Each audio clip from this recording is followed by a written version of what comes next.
Good morning everyone. Current affairs MCQ की series में 22 जुलाई के जो द हिंदू के करंट अफेयर्स हैं उसको हम एमसीक्यू के थ्रू कवर करने वाले हैं। This is brief introduction about me. My name is Prince Luthra, all India rank 577।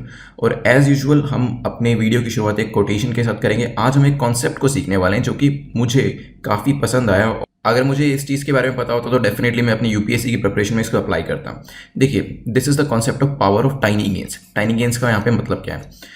अगर आप 1% अपने आप को बेटर करते हैं किसी चीज़ में तो 365 दिन के बाद, एक साल के बाद, आप जो हैं 37 टाइम्स बेटर हो जाते हैं अपनी प्रेजेंट पोजीशन से। उसी तरीके से अगर आप अपने अंदर 1% वर्स होते जाते हैं हर दिन तो एक साल के बाद जो आपकी परफॉर्मेंस होती है वो सिर्फ 3% रह जाती है आपकी ओरिजिनल परफॉर्मेंस से। तो यूपीएससी के अंदर इसको कैसे अप्लाई करना है? देखिए, आप जो भी चीज़ करते हैं यूपीएससी के अंदर, कोई भी सब्जेक्ट पढ़ रहे हैं, मान लीजिए आप हिस्ट्री पढ़ रहे हैं या करंट अफेयर्स पढ़ रहे हैं, तो उसमें कोशिश करिए कि 1% इंप्रूवमेंट करते चलिए। किस तरीके से 1% इंप्रूवमेंट? देखिए, फोकस जो होता है ना, वहाँ पे भी कोशिश करिए आप 1% इंप्रूवमेंट करिए। मान लीजिए आप 1 घंटा जो है आपका सिटिंग आवर होता है जिसमें आप 1 घंटा बैठ के पढ़ते हैं, कोशिश करिए इसमें 1 मिनट जो है वो ऐड करिए। ठीक है, यहाँ पे होगा क्या, 1% इंक्रीमेंट जब आप अपनी हर चीज़ में करते जाएंगे, चाहे आप रीडिंग के अंदर करें, आप अपने फोकस के अंदर 1% इंक्रीमेंट करें, अपनी राइटिंग के अंदर 1% इंप्रूवमेंट करें, तो at the end of a year जो आपका यहाँ पे इंप्रूवमेंट होगा ना, ओवरऑल इंप्रूवमेंट, वो रिमार्केबल होगा। आप देख रहे हैं कि यहाँ पे 2 लोगों ने शुरुआत करी। फर्स्ट इंडिविजुअल ने, मान लीजिए राम है, there is another guy Shyam. Ram ने अपने आप में 1% इंप्रूवमेंट करी 1 साल तक, और श्याम जो था वो अपनी परफॉर्मेंस में 1% वर्स अपनी परफॉर्मेंस को करता गया। 1 साल के बाद ये श्याम की पोजीशन है और ये राम की पोजीशन है, और यही वो टाइम है जब रिजल्ट आता है। कुछ लोग तो हो जाते हैं पास और कुछ लोग हो जाते हैं फेल। तो ये होता क्यों है? स्टार्टिंग जो हुई थी दोनों की एक ही पॉइंट पर हुई थी, लेकिन राम ने 1% इंप्रूवमेंट जो थी वो करता गया हर दिन अपने अंदर, और यहाँ पे श्याम ने ऐसा नहीं किया। इसी वजह से जो परफॉर्मेंस आउटकम था उसके बीच में इतना बड़ा डिफरेंस आया। तो जो भी चीज़ आप अपने लिए करते हैं यूपीएससी की प्रिपरेशन के लिए, चाहे वो टेस्ट हो, चाहे वो मेन्स आंसर राइटिंग हो, चाहे वो आप अपना शेड्यूल जो बनाते हैं वो हो, उसके अंदर आप अपने आप से क्वेश्चन करिए कि मैं अपने आंसर के अंदर 1% इंप्रूवमेंट, आपको कोई रिमार्केबल इंप्रूवमेंट नहीं लानी है, सिर्फ 1% टाइनी इंप्रूवमेंट कैसे कर सकता हूँ। मान लीजिए आपने कोई मेंस का आंसर लिखा है, अपने आप से पूछिए कि मैं 1% इंप्रूवमेंट इसके अंदर कैसे कर सकता हूँ। आपने अपना एक शेड्यूल बनाया है, पूछिए कि 1% इसके अंदर इंप्रूवमेंट मैं कैसे कर सकता हूँ। आप न्यूज़पेपर पढ़ रहे हैं, आप 2 घंटे में न्यूज़पेपर पढ़ते हैं, अपने आप से पूछिए कि इसके अंदर मैं छोटा सा चेंज कैसे ला सकता हूँ कि 1% इंप्रूवमेंट हो जाए। और जब आप अपने आप से ये क्वेश्चन करने लगते हैं, आपका माइंड जो है वो आपको आंसर्स करने लगता है कि किस तरीके से छोटी छोटी इंप्रूवमेंट्स एवरी डे बेसिस पे करी जा सकती है, जो कि कंपाउंड होके इतना बड़ा डिफरेंस जो है वो जनरेट करके देगी। तो कोशिश करिए, पूछिए अपने आप से कि कैसे 1% इंप्रूवमेंट आपकी हर चीज़ में लाई जा सकती है, चाहे वो रीडिंग हो, चाहे वो राइटिंग हो, चाहे वो शेड्यूल को बनाना हो अपने, या फिर कोई भी पढ़ाई करने का तरीका है, या फिर लाइफ का कोई भी एरिया हो, वहाँ पर आप इसको अप्लाई कर सकते हैं। Even though when you are talking to somebody, जब आप किसी से कॉन्वर्सेशन भी कर रहे हैं तो भी सोचिए कि इसमें 1% इंप्रूवमेंट कैसे लाई जा सकती है। जब आप फैकल्टी से भी क्वेश्चन पूछ रहे हैं मान लीजिए, तो भी सोचिए कि इसमें भी 1% इंप्रूवमेंट कैसे लाई जा सकती है। इवन तो जब आप कमेंट भी टाइप करते हैं, अपने आंसर को टाइप करते हैं, सोचिए कि उसके अंदर भी कैसे 1% मार्जिनल इंप्रूवमेंट जो है वो लाई जा सकती है। देखिए, जब आपको इस चीज़ की आदत लग जाएगी ना कि एवरीडे बेसिस पे आप 1% हर चीज़ को इंप्रूव करते जा रहे हैं, then after year you will be a different person. आपकी जो पर्सनैलिटी है पूरे तरीके से ट्रांसफॉर्म हो जाएगी। चलिए चलते हैं। जो संडे को हमने टेस्ट पब्लिश किया था, टेस्ट नंबर 10 प्रीलिम्स के लिए, उसके अंदर से 3 हमने रैंडम विनर्स को निकाला है। यहाँ पे आप तीनों ही नेटमॉक प्रेप पे मेल करके जो अपनी फ्री टेस्ट सीरीज है उसको क्लेम कर सकते हैं।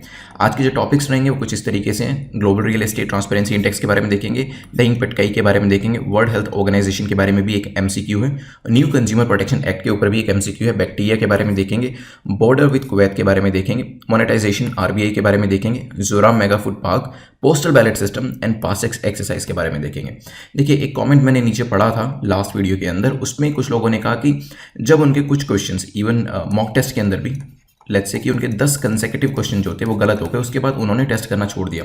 देखिए, बिल्कुल भी मत करिएगा। एक्चुअल में भी ऐसे ही होता है। जब हम किसी इंस्टीट्यूट की टेस्ट सीरीज को ज्वाइन करते हैं और कंसेक्यूटिवली हमारे जो मार्क्स हैं, वो मान लीजिए मैंने 2 या 3 मॉक टेस्ट दिए, उसमें मेरे मार्क्स बहुत कम आए, एक्सपेक्टेशन से बहुत कम आए, मान लीजिए मेरे मार्क्स आए 50, 70, 75, तो यहाँ पे होगा क्या, मैं उसको पूरी तरीके से छोड़ने की कोशिश करूंगा कि मैं आगे के टेस्ट दूं ही ना। जब आप इस तरीके से मॉक टेस्ट कर रहे होते हैं, आपको लगा कि 10 क्वेश्चंस कंसेक्यूटिवली गलत हो गए, तो आप तो कट ऑफ से मार्क्स आपके ऊपर जाने के चांसेस बहुत ही कम हो गए। लेकिन यहाँ पे आपको छोड़ना नहीं है, क्योंकि आपका बेसिक ऑब्जेक्टिव टेस्ट को करने का, मॉक टेस्ट को करने का, कट ऑफ से ऊपर मार्क्स लेके जाना नहीं है। आपका बेसिक पर्पस है कि मान लीजिए आपके 70 क्वेश्चन गलत हुए 100 में से, ये 70 क्वेश्चन क्यों गलत हुए ये देख के इसको करेक्ट करना है, ताकि इन 70 में से अगर 5 क्वेश्चन भी एग्जाम में आते हैं तो वहां पर वो गलत ना हो। यहाँ पर अगर आप 200 में से 200 भी स्कोर कर लेंगे इस मॉक टेस्ट के अंदर, या फिर कोई भी इंस्टीट्यूट जो टेस्ट करा रहा है उसके अंदर, उससे कोई भी फायदा होने वाला नहीं है। लेकिन अगर यही मार्क्स मान लीजिए आपने सिर्फ 50 स्कोर करे लेकिन 150 आपने लूज कहाँ करे, अगर वो आपको पता चल जाता है और वो जो मिस्टेक्स हैं वो करेक्ट करके आप यूपीएससी में अगर 3 क्वेश्चन भी ठीक कर पाते हैं तो आपका उस टेस्ट को करने का पर्पस अचीव हो जाएगा। तो ये जो हम एमसीक्यूज करते हैं, मान लीजिए हम यहाँ पे 10 एमसीक्यूज करेंगे, कंसेक्यूटिवली 2 या 3 एमसीक्यूज आपके गलत हो गए, तो हो सकता है आपको लगे कि यार चलो मैं छोड़ देता हूँ एमसीक्यूज को क्योंकि मेरे करेक्ट हो नहीं रहे। वो गलती कभी भी मत करिएगा, क्योंकि इन 3 एमसीक्यूज को गलत को आप बैड न्यूज़ की तरह मत लीजिए। इसने तो आपको ये बता दिया कि 3 जो चीज़ें आपको नहीं पता थी अब उसको जानने का मौका आपको मिल गया। तो अब ये 3 चीज़ें आपको पता चल गई कि कैसे करेक्ट होंगी, और यूपीएससी में अगर इन 3 में से कोई एक स्टेटमेंट भी आ जाती है ना तो वहाँ पे वो आपकी गलत नहीं होगी, और वहाँ पे ये वीडियो देखने का जो पर्पस है वो अचीव हो जाएगा। तो अगर आपके क्वेश्चंस गलत हो भी रहे हैं ना तो उन मिस्टेक्स से सीखने की कोशिश करिएगा, ना कि क्विज को क्विट करने की। क्विज को क्विट नहीं करना है, जो भी गलतियां हैं उससे सीख के आगे बढ़ना है। मार्किंग स्कीम को देख लेते हैं। देखिए अपर 2 ब्रैकेट्स में आप जानते हैं आपका सेफ जोन होता है, काफ़ी अच्छा स्कोर है, मोर देन इक्वल टू 6 आप यहाँ पे 60% स्कोर कर रहे होते हैं। नीचे के ब्रैकेट्स में अगर आपके मार्क्स आते हैं 6 से कम मार्क्स आते हैं तो दोबारा से अटेम्प्ट कर लीजिएगा इसको। चलते हैं फर्स्ट क्वेश्चन के ऊपर। पहला क्वेश्चन जो है global real estate transparency index 2020 के बारे में। अभी रिसेंटली जो है ये इंडेक्स की रैंकिंग आई है, पूछा गया कि इंडिया की रैंकिंग इसके अंदर क्या है। क्या इंडिया का 34th रैंक आया है, 31st, 43rd या 54th? सोचिए क्या रैंक है इंडिया का, फिर डिस्कस करेंगे। चलिए, तो ग्रेटी कहते हैं इसे, GRETI, that is global real estate transparency index 2020 के अंदर इंडिया का जो रैंक आया है वो 34th आया है। ये बाइनियल रैंकिंग होती है, और JLL, जोन्स लैंग लेसेल, ये इस इंडेक्स को निकालती है। कुछ और चीज़ें देख लेते हैं इस इंडेक्स के बारे में। JLL का जो ये इंडेक्स है ये 1999 से निकाला जा रहा है। 11th एडिशन जो है अभी रिसेंटली निकाला गया है, जिसके अंदर 99 कंट्रीज़ ने पार्टिसिपेट किया था। इंडिया का रैंक आया है 34th इन 99 कंट्रीज़ के अंदर, और वेरियस 163 सिटीज़ एंड रीजन्स को इसके अंदर डाला गया था। रैंकिंग्स की बात करें एशिया पैसिफिक मार्केट की, तो चाइना था यहाँ पे, चाइना का जो रैंक आया 32nd आया है, थाईलैंड 33rd है, और फिर इंडिया 34th है। इसके अलावा बात करी जाए कुछ और एशियन कंट्रीज़ की, तो इंडोनेशिया का रैंक जो है 48th है, ज़्यादा इंपॉर्टेंट नहीं है हमारे लिए। अब बात करते हैं कुछ टॉपर्स की, जैसे मैच्योर मार्केट्स हैं। ऑस्ट्रेलिया की बात करी जाए तो ऑस्ट्रेलिया का रैंक इसके अंदर 3rd है, और न्यूजीलैंड का 6th है। आपके लिए इंपॉर्टेंट क्या है इन्फॉर्मेशन? सबसे इंपॉर्टेंट इन्फॉर्मेशन है कि इंडिया का रैंक क्या है, निकालता कौन है, JLL, और इस इंडेक्स को 1999 से निकाला जा रहा है। 11th एडिशन है, बाइनियल इंडेक्स है। ये कुछ इंपॉर्टेंट इन्फॉर्मेशन है। बाकी कंट्रीज ने क्या स्कोर किया है इतना ज़्यादा इंपॉर्टेंट हमारे लिए नहीं है। चलते हैं नेक्स्ट क्वेश्चन के ऊपर, which of the following statement is और आर करेक्ट। ये दहिंग पटकई के बारे में दी गई है। Dehing Patkai was declared a wildlife sanctuary in 2004।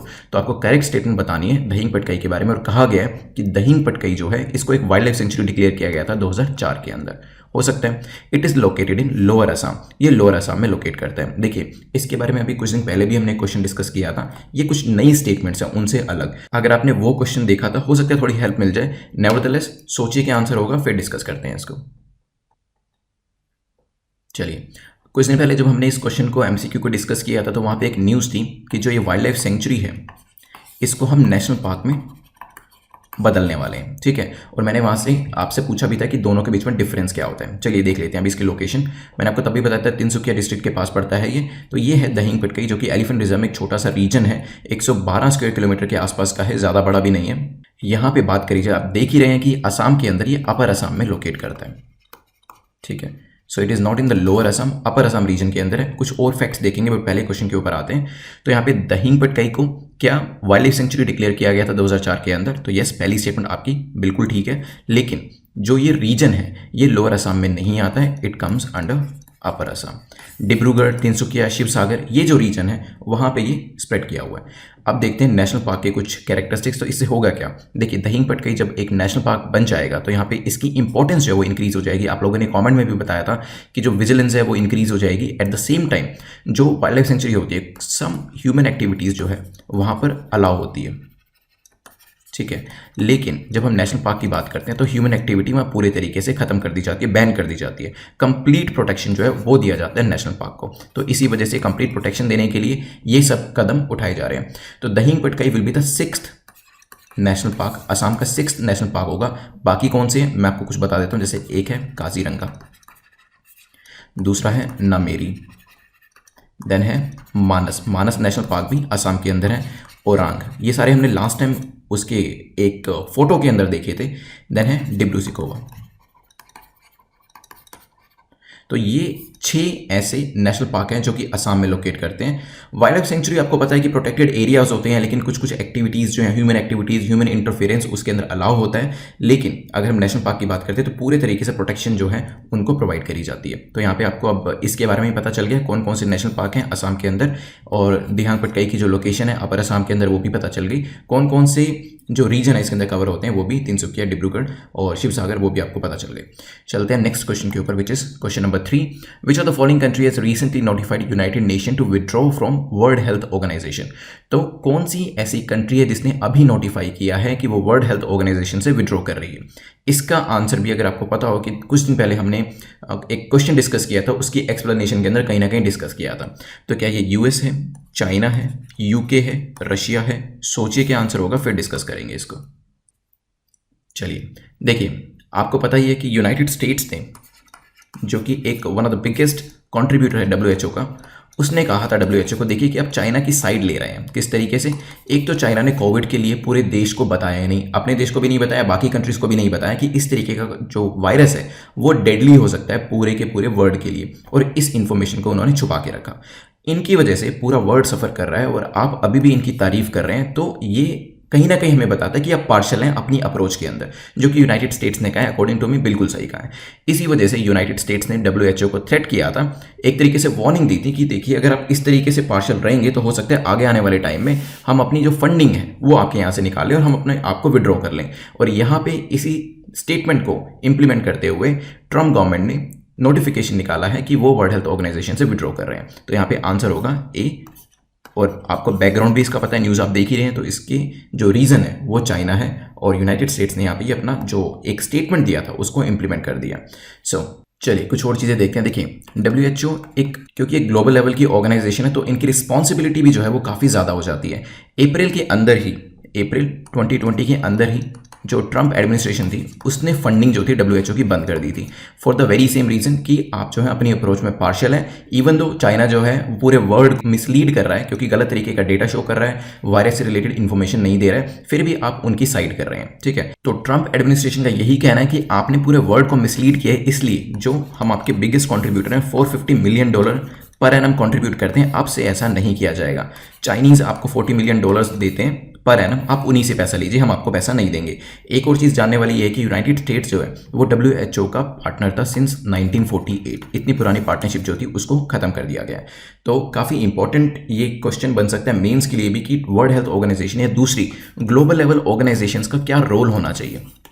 ठीक है, फंडिंग का उन पर क्या इम्पैक्ट पड़ता है और कैसे वो एक पर्टिकुलर स्टेट को प्रोटेक्ट करते हैं, तो वो किस तरीके से जो पूरा वर्ल्ड है उसको कैसे हर्ट करता है। चलते हैं नेक्स्ट क्वेश्चन के ऊपर, which is question number 4। Question number 4 जो है न्यू कंज्यूमर प्रोटेक्शन एक्ट 2019 के बारे में है। पूछा गया कि कौन सी statement new consumer protection act 19 के बारे में सही है। पहली स्टेटमेंट कहती है it is empower to conduct investigations into violation of consumer rights and institute complaints prosecutions. इसको पूरी पावर दी गई है as per new consumer protection act 2019। इसको पूरी पावर है कि चाहे तो ये इन्वेस्टिगेशंस कर सकते हैं, अगर कंज्यूमर राइट्स वायलेट हो रहे हैं उसको देख सकते हैं, या फिर इंस्टीट्यूट की कोई कंप्लेंट्स है उसको भी देख सकते हैं। It can not order recall of unsafe goods and services. ये जो रिकॉल करा जाता है गुड्स का या सर्विसेज का, उसको ऑर्डर नहीं कर सकता है।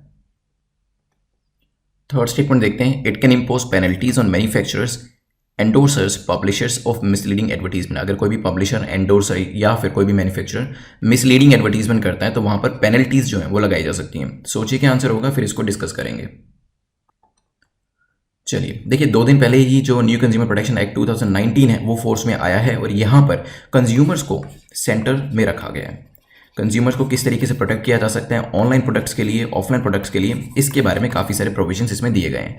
जैसे कि यहाँ पर ये कहा गया कि अगर चाहे तो इन्वेस्टिगेशंस करी जा सकती हैं कंज्यूमर राइट्स को प्रोटेक्ट करने के लिए अगर उनका राइट्स जो है वो वायलेट होते हैं। तो पहली स्टेटमेंट आपकी ठीक है। सेकंड स्टेटमेंट की बात करें, अगर मान लीजिए अमेजोन से या किसी भी ऑनलाइन रिटेलर से आप कोई चीज़ परचेज करते हो तो वहाँ पर अगर कोई भी अनसेफ गुड आपको दी गई है, सर्विसेज दी गई है, तो उसको रिकॉल करने का राइट भी यहाँ पर है। तो ये स्टेटमेंट आपकी गलत हो जाती है because this facility is provided. Third की बात करें, क्या पेनल्टीज इंपोज करी जा सकती है? तो यस, पेनल्टीज भी इसके अंदर इंपोज करने का प्रोविजन है, चाहे वो एंडोर्सर्स के ऊपर करें, पब्लिशर के ऊपर करें, मैन्युफैक्चरर के ऊपर करें, अगर वो मिसलीडिंग एडवर्टीजमेंट जो है वो करते हैं। तो यहाँ पे आंसर आपका क्या हो जाएगा? Answer will be. कुछ और चीज़ें देख लेते हैं। हमारे पास एक कंज्यूमर प्रोटेक्शन एक्ट 1986 था और एक 2019 है, दोनों के बीच में डिफरेंस क्या वो देख लेते हैं।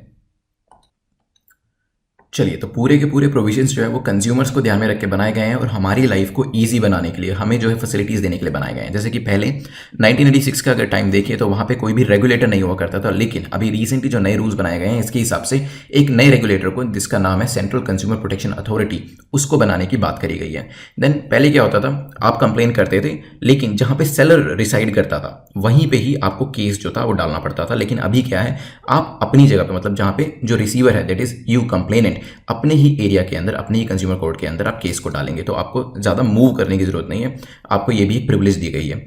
देन पहले जो था, आपके पास जो कॉम्पनसेशन था, उसके जो राइट्स थे वो काफ़ी कम थे, लेकिन अभी जो है कंज्यूमर कैन सी कॉम्पनसेशन, ये फैसिलिटी जो प्रोवाइड कर दी गई है।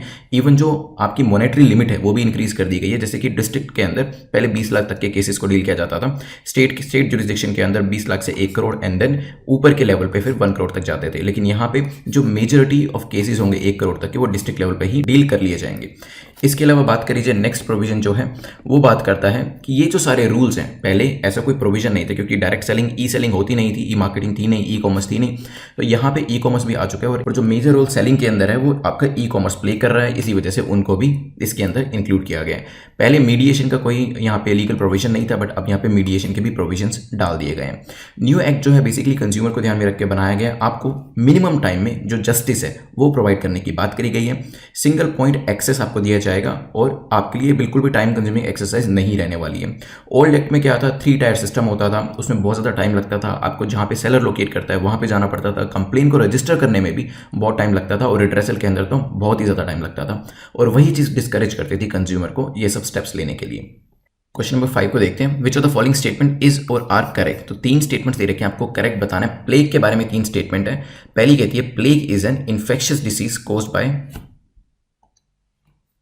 क्वेश्चन नंबर 5 को देखते हैं, which of the following statement is और are correct about plague. Plague के बारे में कौन सी स्टेटमेंट ठीक है? पहली कहती है plague is an infectious disease caused by bacteria Yersinia pestis. तो जो प्लेग है वो एक इन्फेक्शियस डिसीज है जो कि पर्टिकुलर एक बैक्टीरिया से होती है जिसका नाम दिया गया है, हो सकता है। देन देखते हैं, it is transmitted between animals through fleas. ये एनिमल्स के बीच में ट्रांसमिट होता है, मतलब ट्रांसफर होता है किसके थ्रू? फ्लीज के थ्रू। देखिए बहुत बार ऐसा होता है कि if you are an English medium student तो कुछ ऐसे वर्ड्स अपीयर हो सकते हैं जिसका मतलब आपको समझ में ना आए, तो उस केस में आई विल रेकमेंड कि आप हिंदी वर्जन जो होता है उसको देख सकते हैं। जैसे यहाँ फ्लीज है, हो सकता है आपको फ्लीज का मतलब नहीं पता हो, बट आप हो सकते हैं हिंदी मीडियम उसका हिंदी वर्जन पढ़ेंगे तो वो आपको समझ में आ जाए। तो ऐसा हर क्वेश्चन में नहीं करना है, अदरवाइज बहुत टाइम वेस्ट हो जाएगा आपका। 1 या 2 क्वेश्चन ऐसे होंगे जिसके अंदर 2 या 3 वर्ड्स ऐसे हो सकते हैं जिसका मतलब आपको नहीं पता हो, तो हिंदी वर्जन को पढ़ के कई बार क्लैरिटी आ जाती है और आप उस क्वेश्चन को सोल्व कर पाते हैं। अगर हिंदी वर्जन पढ़ के आपका जो क्लैरिटी है वो इंक्रीज होती है और आप क्वेश्चन को सोल्व कर पाते हैं, 1 या 2 क्वेश्चन सोल्व कर पाते हैं, तो डेफिनेटली वो आपको पढ़ लेना चाहिए हिंदी वर्जन और अपने क्वेश्चन को सोल्व कर लेना चाहिए। चलते हैं नेक्स्ट क्वेश्चन के ऊपर। Humans can be infected through bite of infected vector fleas. Humans जो होते हैं वो भी इन्फेक्ट कर सकते हैं, किससे? जो ये फ्लीज है उनकी बाइट से हो सकता है। सोचिए क्या आंसर होगा, फिर डिस्कस करेंगे। चलिए देखिए, इसमें न्यूज़ में इस वजह से था बिकॉज रिसेंटली चाइना कि एक हॉस्पिटल के अंदर एक बिबोनिक प्लेग का जो केस है उसको सस्पेक्ट किया गया है, तो यहाँ पे इसी वजह से प्लेग जो था न्यूज़ में था। प्लेग जो एक इन्फेक्शियस डिसीज़ है जो कि एक पर्टिकुलर बैक्टीरिया जिसका नाम यर्सीनिया पेस्टिस है उससे होता है, तो ये पहली स्टेटमेंट आपकी बिल्कुल ठीक है। सेकंड को देखते हैं, क्या ये एनिमल्स के बीच में ट्रांसमिट होता है फ्लीज की वजह से? तो यस, सेकंड स्टेटमेंट जो आपकी है वो भी करेक्ट है। फ्लीज की वजह से, पिस्सू की वजह से एक जानवर से दूसरे जानवर में ये फैलता है। ह्यूमंस जो होते हैं वो अगर ये फ्लीज उनको बाइट करते हैं तो उनके अंदर भी हो सकता है। तो यस, तीनों स्टेटमेंट्स ठीक होने की वजह से आंसर हो जाएगा ए। चाइना वाला एग्जांपल भी मैंने आपको बता दिया कि क्यों इसको डिस्कस किया गया था। कुछ और चीज़ें देखते हैं इसके बारे में। तो यहाँ पे देख रहे हैं कि बैक्टीरिया से ये ह्यूमंस के अंदर अगर बाइट होती है यहाँ पर तो हो सकता है। अगर बात करी जाए इसके अंदर फ्लू लाइक सिम्टम्स होते हैं और with in 1 to 7 days of contact में ये आपको देखने को मिल सकते हैं। फर्टेलिटी रेट इसके 30% से 100% तक हो सकती है। देखिए जो प्लेग होता है ना, ये आपके लिम्फ नोड्स को अफेक्ट करता है और यहाँ पर लिम्फ नोड्स को जब ये अफेक्ट करता है अगर लंग्स तक ये पहुंच जाता है तो वहाँ पे सबसे ज़्यादा डेडलीस्ट होता है, बिकॉज तब ये पर्सन टू पर्सन भी कांटेक्ट किया जा सकता है। तो निमोनिक प्लेग जो है, जिसको लंग बेस्ड प्लेग भी कहते हैं, ये सबसे डेडली होता है, सबसे डेंजरस होता है, क्योंकि यहाँ पर ह्यूमन टू ह्यूमन कांटेक्ट देख रहे हैं आप, हो सकता है। तो यहाँ पे जो ड्रॉपलेट्स होते हैं आपके, आप स्नीज करते हैं या फिर स्पिट करते हैं, तो उसके थ्रू एक इंडिविजुअल से दूसरे इंडिविजुअल में ट्रांसमिट कर सकते हैं। ट्रीटमेंट कैसे होता है? देखिए, ट्रीटमेंट्स जो है इसका काफ़ी ईजी है। एंटीबायोटिक्स इसके अंदर लेनी होती है और स्टैंडर्ड प्रिकॉशंस जो होती हैं वो आपको फॉलो करनी होती है, उसके बाद इसे करेक्ट किया जा सकता है। तो ये आपको इसका बैकग्राउंड भी बता दिया और जो डेडलीस्ट प्लेग का टाइप है उसके बारे में भी हमने डिस्कस कर लिया। चलते हैं नेक्स्ट क्वेश्चन के ऊपर। नेक्स्ट क्वेश्चन हमारा है क्वेश्चन नंबर 6, जो कि कुवैत के बारे में है। पूछा गया विच of the following country share border with Kuwait. तो कौन कौन सी ऐसी कंट्री या कंट्रीज हैं जो कि कुवैत के साथ बॉर्डर को शेयर करती हैं? कुवैत न्यूज़ में क्यों था? कुछ दिन पहले भी हमने देखा था। न्यूज़ में इस वजह से था बिकॉज यहाँ पे एक लॉ पास किया जा रहा है जिसके हिसाब से काफ़ी सारे ऐसे लोग जो कि बाहर से आए और कुवैत के अंदर जॉब करते हैं उनको वापस भेजा जाएगा। कुवैत का ये कहना था कि कोविड-19 के जो ज़्यादातर केसेस हैं वो जो बाहर की, मतलब कुवैत के जो अपने लोग नहीं हैं, जो बाहर के लोग आ रहे हैं यहाँ पे काम करने के लिए, वही लेके आ रहे हैं। इसी वजह से इन्होंने ये स्टेप लिया है ताकि ज़्यादा से ज़्यादा इनके खुद के लोगों को ही जॉब दी जा सके और बाहर के लोगों को ये कोविड-19 जो है एक अच्छा जस्टिफिकेशन उनको दिख रहा है। तो सोचिए क्या होगा इसका आंसर। क्या सऊदी अरेबिया से इसका बॉर्डर टच करता है? What about Iraq, Oman, UAE? सोचिए क्या आंसर होगा। चलिए, तो सऊदी अरेबिया इराक से तो बॉर्डर टच करता है लेकिन ओमान यूएई से नहीं करता। ये मैप में आप देख ही चुके हैं। तो मेन जो न्यूज़ थी वो यही थी कि इंडियन एक्सपैट्रिएट कम्युनिटी जो है, यहाँ पे एक इम्पोजिशन लगाने की जो इंडियन एक्सपेट्रिएट्स हैं वो 15% ऑफ द नेशनल पॉपुलेशन से ज़्यादा एक्सीड ना करें। सेकंड जो यहाँ पे पॉपुलेशन आती है वो इजिप्शियंस की आती है और वहाँ पे कहा गया है कि 10% का हमें लिमिट लगानी है। तो बेसिकली यहाँ पे ड्राफ्ट प्रपोजल जो है वो ये कहता है कि कुवैत को जो 70% एक्सपेट्रिएट्स हैं उससे आपको 30% लेके आने हैं। ठीक है, तो 70% ऑफ पॉपुलेशन से नीचे करके 30% ऑफ पॉपुलेशन पे लेके आने हैं और ये जो डिक्लाइन किया जाएगा ये ग्रेजुअल डिक्लाइन किया जाएगा। चलते हैं नेक्स्ट क्वेश्चन के ऊपर, which is question number 7। Question number 7 बात करता है कि कौन से पेयर जो हैं, दो नीचे पेयर दिए गए हैं, मोनेटाइजेशन को लेकर करेक्ट है। एक है इनडायरेक्ट मोनेटाइजेशन, एक है डायरेक्ट मोनेटाइजेशन। इनडायरेक्ट कहता है it means that RBI, that is reserve bank of India, directly funds the central governments deficit against government bonds और सिक्योरिटीज। इनडायरेक्ट के अंदर क्या होता है, जो आरबीआई है वो जितना भी सेंट्रल गवर्नमेंट का डेफिसिट होता है उसको गवर्नमेंट बॉन्ड्स और सिक्योरिटीज के थ्रू यहाँ पे डेफिसिट को फिल करता है, हो सकता है। Direct monetisation RBI does when it conducts the open market operations and और purchase bonds in the secondary market. इसको ओपन मार्केट ऑपरेशंस के थ्रू और जो बॉन्ड्स होते हैं सेकेंडरी मार्केट के अंदर उसको परचेज करके सही किया जाता है। सोचिए क्या आंसर होगा, फिर डिस्कस करते हैं। चलिए, रिसेंटली न्यूज़ थी कि एसबीआई ने कहा है कि डायरेक्ट मोनेटाइजेशन की जो टेक्निक है इसको यूज़ करना चाहिए as a possible way of funding, ताकि सेंटर का जो डेफिसिट है उसको कम से कम रेट के अंदर और विदाउट इंक्रीजिंग इन्फ्लेशन को सही किया जा सके। अब यहाँ दो चीज़ें कही गई हैं कि एक तो ज़्यादा आपको यहाँ पे जो इंटरेस्ट रेट है लो रेट के अंदर रखना है और साथ में इन्फ्लेशन को इंक्रीज नहीं करना है, और डायरेक्ट मोनेटाइजेशन बताया गया है। तो यहाँ पे डायरेक्ट मोनेटाइजेशन के अंदर अगर हम इन्फ्लेशन को रोकने की बात कर रहे हैं तो डेफिनेटली नोट प्रिंटिंग तो करी नहीं जा सकती है। अब देखते हैं कि ये होता क्या है।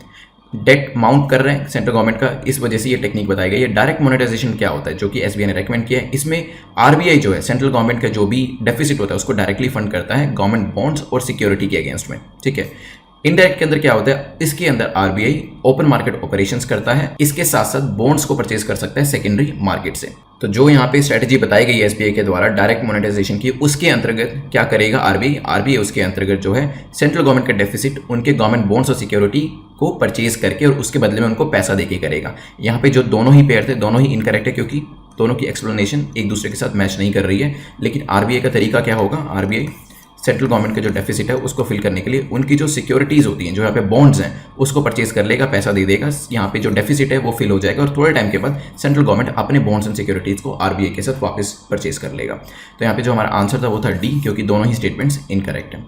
चलते हैं नेक्स्ट क्वेश्चन के ऊपर, which is question number 8। Recently Joram mega food park is operationalised in which of the following state. तो कौन से स्टेट के अंदर ये जोराम मेगा फूड पार्क जो है इसको ऑपरेशनलाइज किया गया? क्या सिक्किम के अंदर किया है, नागालैंड, मिजोरम, आसाम? सोचिए क्या आंसर होगा, फिर इसको देखेंगे। चलिए, तो ये जो जोराम मेगा फूड पार्क है ये मिजोरम में आया है और इसको under mega food park scheme जो है उसके अंतर्गत लाया गया है। इसका जो सेटअप किया गया है मेगा फूड पार्क स्कीम के अंदर किया गया। आंसर सी हो जाएगा। कुछ और चीज़ें देख लेते हैं। आया कहाँ पे? It is located in Khemrang village in Kolasib district, Mizoram के अंदर। रीजन आपको पता चल गया। मिजोरम जो स्टेट है वो काफ़ी इंपॉर्टेंट है, क्योंकि एग्जाम में पूछा जा सकता है कि ये फूड पार्क कहाँ बनाया गया है। असम के पास ऑलरेडी ये है, कहाँ पे, नालबारी डिस्ट्रिक्ट के अंदर, north east mega food park कहते हैं उसे। कितना इसके अंदर कंट्रीब्यूशन दिया गया, तो 75 करोड़ का ये बनाया गया है। 55 एकड़ लैंड इसके अंदर जो है यूज करी गई है, और मिजोरम के अलावा ये आसपास के जो दूसरे स्टेट्स हैं जैसे कि असम स्टेट है, वहां पर भी उसको हेल्प करने वाला है। मेगा फूड पार्क स्कीम जो है इसके बारे में देख लेते हैं, कब लॉन्च करी गई थी, किसने लॉन्च करी है। तो मेगा फूड पार्क स्कीम जो है 2008-9 में लॉन्च करी गई थी। मेंस के हिसाब से भी पूछा जा सकता है, कुछ पॉइंट्स आप इसमें से ले सकते हैं। Ministry of food processing industry के अंदर आता है, और बेसिकली जो फॉरवर्ड बैकवर्ड लिंकेजेस होती हैं उसके अंदर हेल्प करता है एग्रीकल्चर के प्रोडक्शन के अंदर। मान लीजिए कि कोई भी फार्मर है, वो टोमेटो प्रोड्यूस कर रहा है, तो उसकी प्रोसेसिंग करके कैसे केचप प्रोड्यूस करी जा सकती है, या टोमेटो प्यूरी जो है वो बनाई जा सकती है, और दूसरे ऐसे आइटम्स जो कि आपकी मार्केट में सेल हो जाते हैं जल्दी से, तो वो कैसे लिंकेजेस करी जा सकती है उसके बारे में पूरा ध्यान दिया जाता है यहाँ पे। सेंट्रल गवर्नमेंट इसके अंदर असिस्टेंस देता है अप टू 50 करोड़ ये पूरे मेगा फूड पार्क प्रोजेक्ट के अंदर। चलते हैं कुछ और चीज़ें देखते हैं इसके बारे में।